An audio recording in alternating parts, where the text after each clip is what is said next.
You will hear about the African Union. Yes, it exists. But what is the effect of the African Union in reality?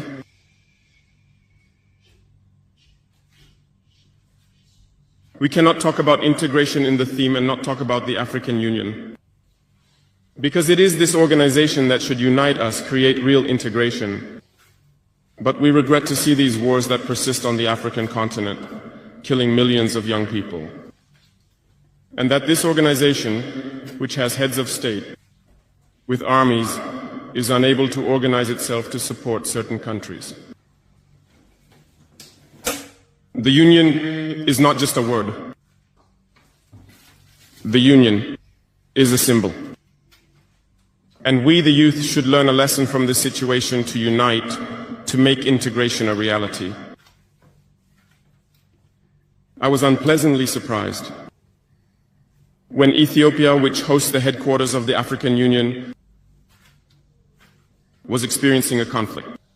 And when I saw the Prime Minister put on a military uniform and announce the closure of the university in Addis Ababa to face the threat.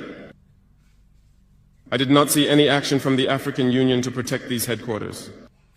Most Western states saw Addis Ababa falling, packing up and leaving. Ethiopia fought, found an internal solution, and is living more or less in peace today. The children of Congo have been dying for years. Several other conflicts, such as in Sudan, exist on the continent.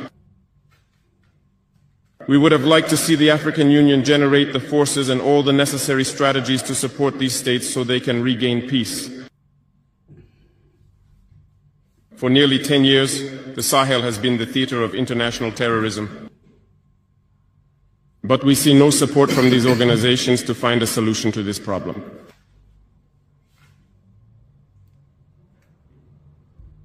Worse, a few days ago, a country foreign to Africa openly announced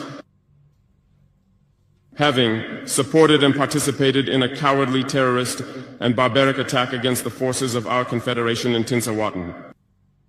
The African Union did not utter a word to condemn this interference by a state outside of Africa in the internal affairs of our states. I would like them to hear this and therefore break their silence and take action so that the youth can believe in the African Union. Today, we are in a crisis.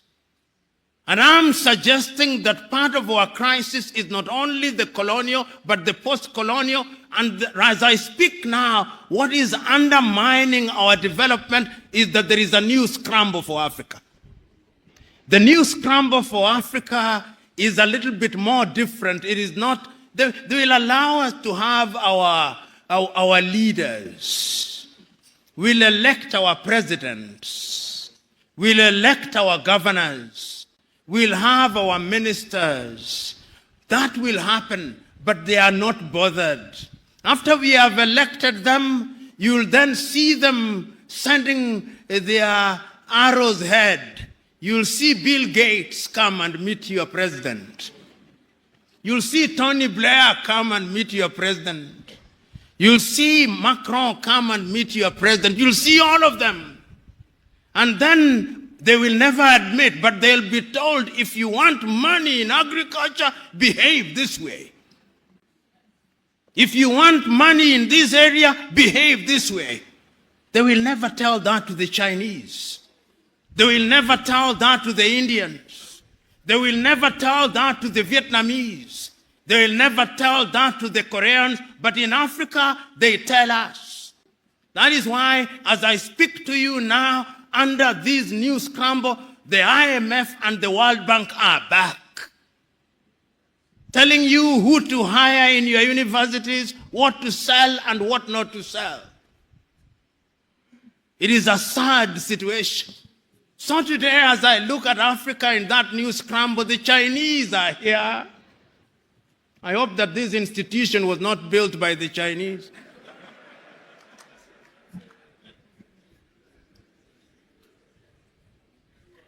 The Turks are here.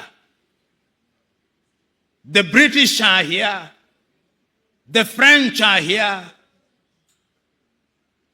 The Qataris are here. The Americans are here. This time round, they are so subtle that we don't even recognize them, but they control us. What are we going to do about it in order to develop? We must do something. And if we don't do that thing else, you who have been trained in this institution, you have traveled the world. You have traveled Nigeria. There are two things that you can do with your traveling. You can marvel. Says it is great in China. You can marvel. You can wonder or feel pain. I'm urging you to feel pain. To feel pain for the continent of Africa, and in your own way, when you go out there, go and do something about it, because it has also been demonstrated that it can be done. I've traveled across this continent and I've seen that development is possible. I was in Rwanda before 1994. I was in Rwanda in 1996. Genocide. 1 million dead. Its obituary written.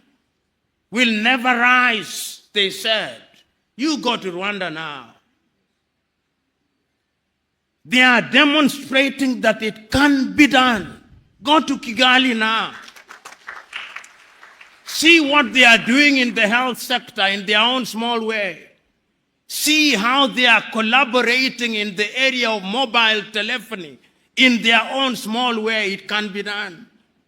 I've been to Botswana and I've seen what they are doing in their own small way. I've been to Mauritius, see what they are doing in their own small way. And they do not have the resources that other countries have. They do not have the resources that the Democratic Republic of Congo has. And I'm giving these examples to say that indeed it can be done, and it can be done within the continent of Africa. So what we must do is to begin to pull together,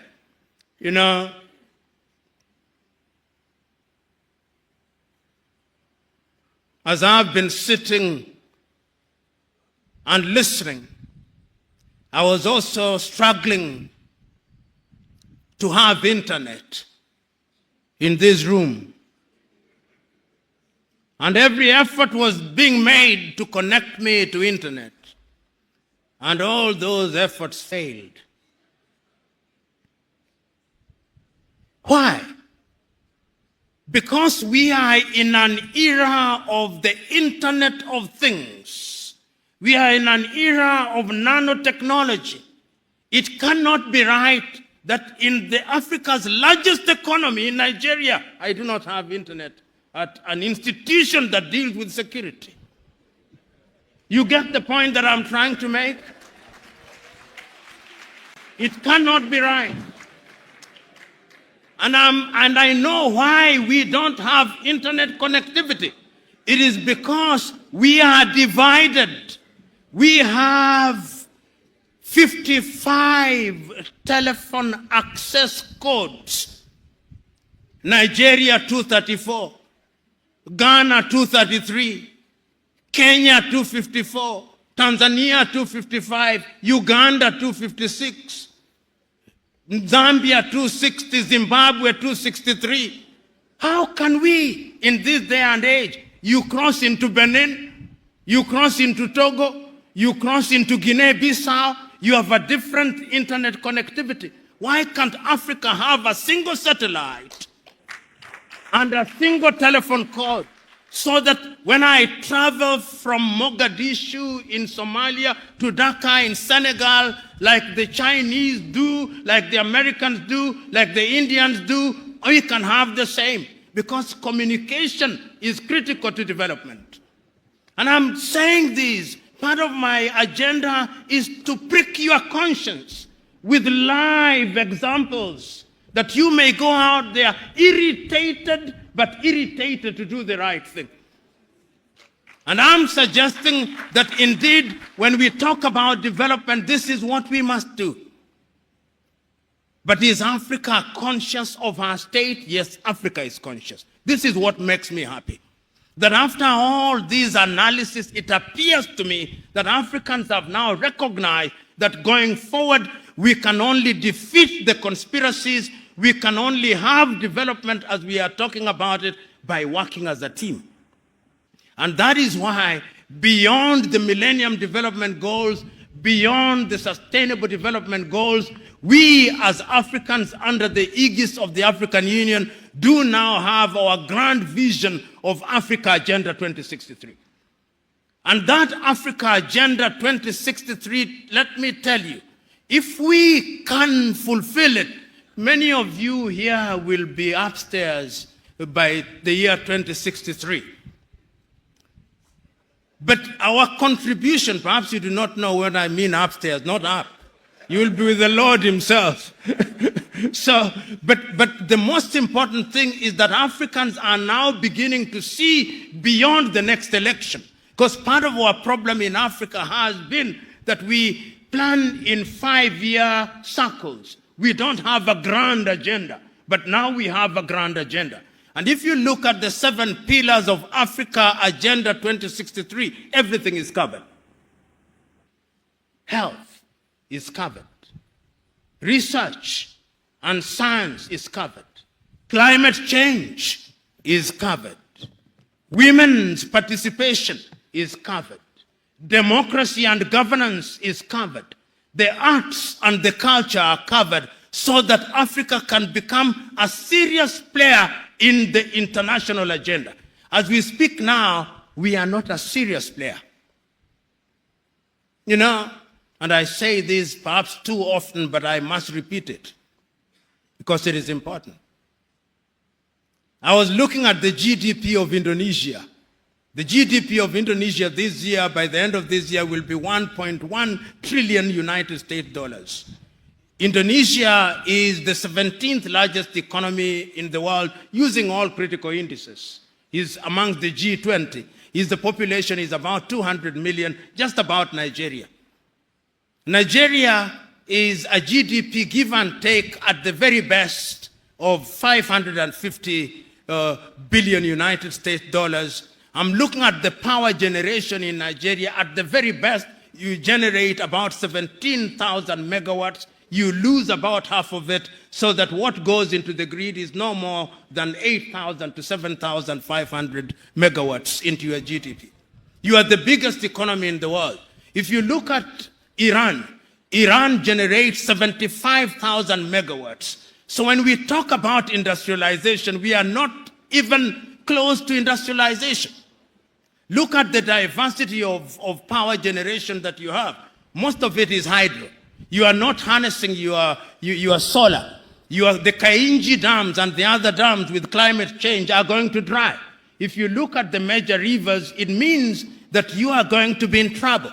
You look at Zimbabwe now, for example, in power generation, 2,000 or give it 2,500 megawatts. The dams are drying, the Kariba is drying. So Africa must begin to think, even as we think of Africa Agenda 2063, because energy is the game changer.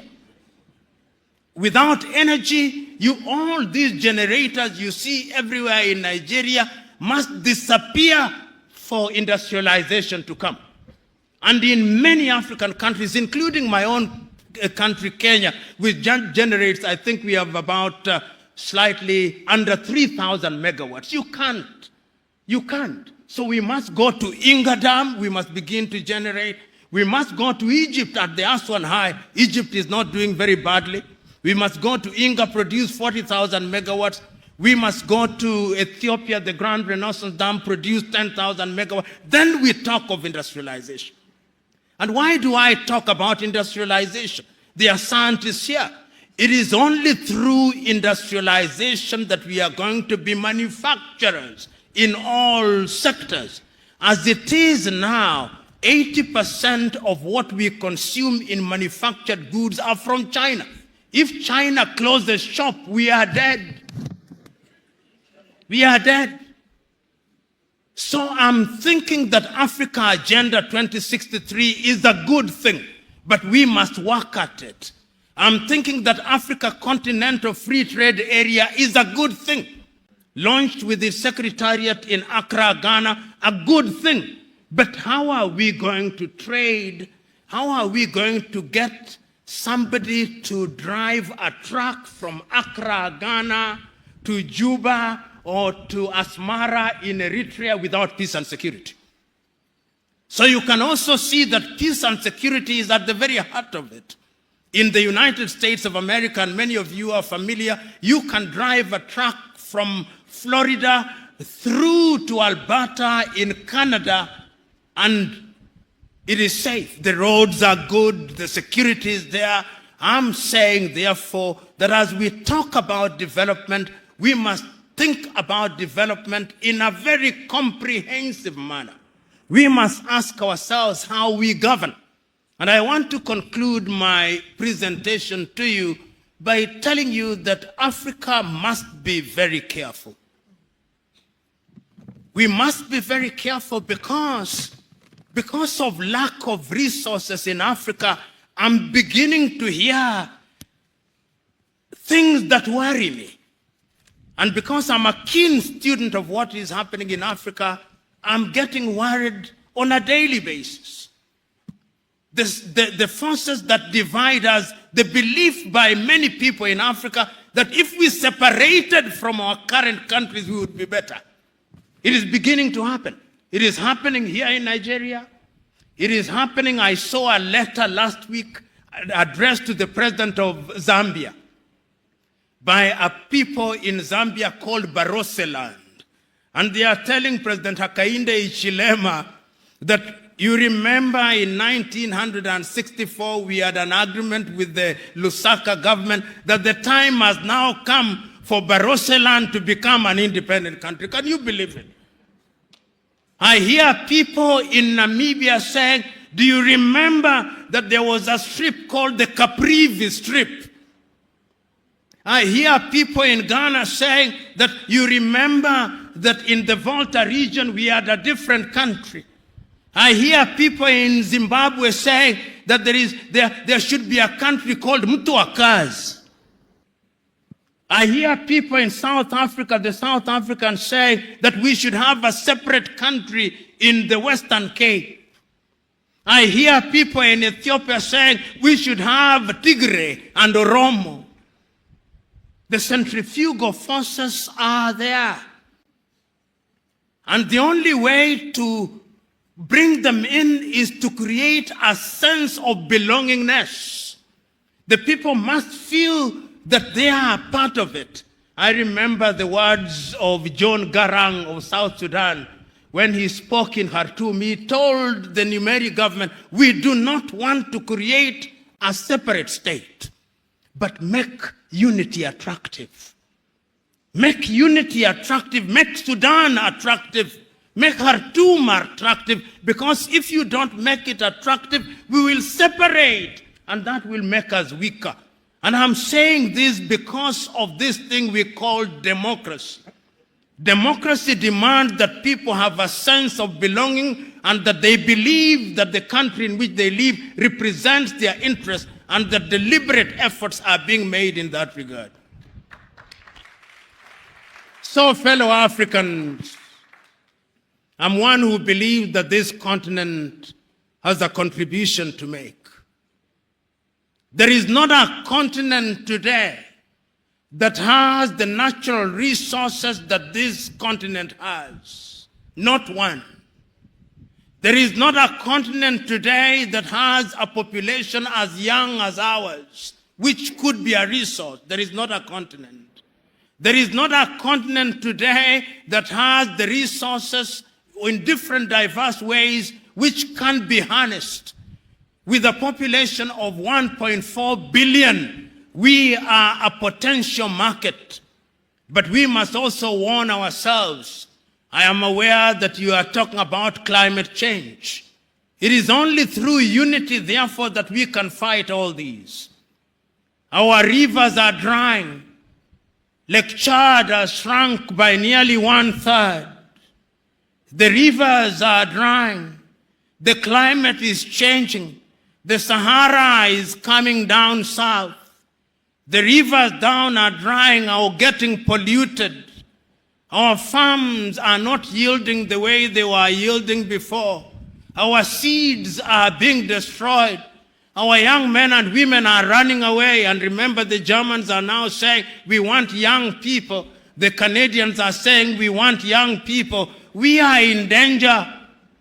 You who have been trained in this institution, now go back to your countries and tell your countries that yes, there is a conspiracy against the continent of Africa, but the human relationship, is it not about conspiracy?